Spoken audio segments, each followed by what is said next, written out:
All right, my beautiful followers, good morning and welcome to today's class.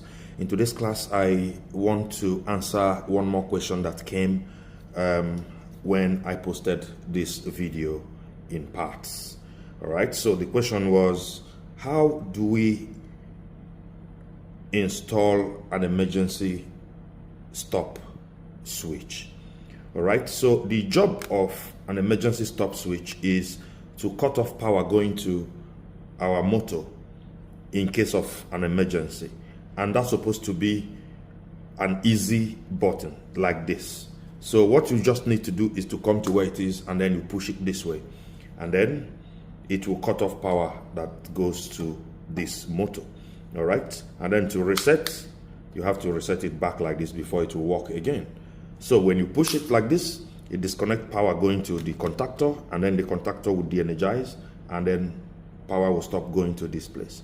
And when you sort out the problem, all you need to do is to turn this clockwise, and then it resets back and waits for the next action. All right, so to do that, first we have this guy on and then we have this guy on. So what we need to do is, this device, what it does is it drives this motor in two different directions, the clockwise direction and the anti-clockwise direction. So if we move it this way, it turns this motor in clockwise direction, and this is off. And then if we turn it to this way, it turns the motor in anti-clockwise direction.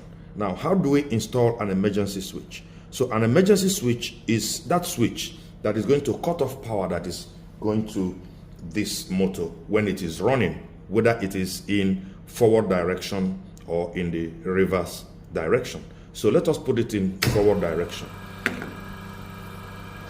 So the only way to de-energize this contactor and to disconnect power here is to cut off the power that goes to the coil of our contactor. And to achieve that, we'll come to this place where we have the control signal that goes to this, our selector switch before here.